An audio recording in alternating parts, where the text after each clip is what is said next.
ভুক্তভোগীর অভিযোগ ধর্ষণ, স্থানীয়রা বলছেন আপত্তিকর অবস্থায় ধরা।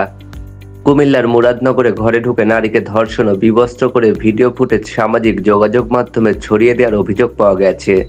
এ ঘটনায় থানায় ধর্ষণ মামলা করেছেন ভুক্তভোগী। পরে মূল অভিযুক্ত ফজর আলী ৩৮ সহ ৫ জনকে গ্রেপ্তার করেছে পুলিশ। ঘটনাটির বিস্তারিত জানতে খোঁজ নিয়েছে জাগো নিউজ। এ ঘটনায় ভিন্ন ভিন্ন বক্তব্য দিয়েছেন ভুক্তভোগী ও স্থানীয়রা। স্থানীয়দের সঙ্গে কথা বলে জানা গেছে, ভুক্তভোগী নারী সনাতন ধর্মাবলম্বী। তার স্বামী প্রবাসে থাকেন, তাদের ২ সন্তান রয়েছে। ওই নারীর সঙ্গে পরকীয়া সম্পর্ক চলছিল ফজর আলীর।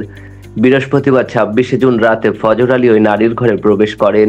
খবর পেয়ে স্থানীয় লোকজন ঘরের দরজা ভেঙে দুজনকে আপত্তিকর অবস্থায় দেখতে পান। এ সময় অতি উৎসাহী কয়েকজন যুবক ওই নারী ও ফজর আলীর বিবস্ত্র ভিডিও ধারণ করে সামাজিক যোগাযোগ মাধ্যমে ছড়িয়ে দেন। খবর পেয়ে শুক্রবার ২৭ জুন মুরাদনগর থানা পুলিশ ঘটনাস্থল পরিদর্শন করেন। একই দিন ওই নারী বাদী হয়ে মুরাদনগর থানায় ফজর আলীর বিরুদ্ধে ধর্ষণ মামলা করেন। এরপর অভিযান চালিয়ে রাজধানীর সায়দাবাদ থেকে ফজর আলী এবং ভিডিও ফুটেজ ছড়িয়ে দেওয়ার অভিযোগে জেলার বিভিন্ন স্থানে অভিযান চালিয়ে মুরাদনগর উপজেলার বাহেরচর গ্রামের বাসিন্দা ও রামচন্দ্রপুর দক্ষিণ ইউনিয়ন ছাত্রলীগের সভাপতি মোহাম্মদ আলী সুমন, অনিক, রমজান ও বাবুকে গ্রেপ্তার করে পুলিশ। অভিযোগ রয়েছে, সুমনের নেতৃত্বে ওই নারীর আপত্তিকর ভিডিও ধারণ করা হয়। মোহাম্মদ সামিল খান, রাষ্ট্রবার্তা ডেস্ক রিপোর্ট।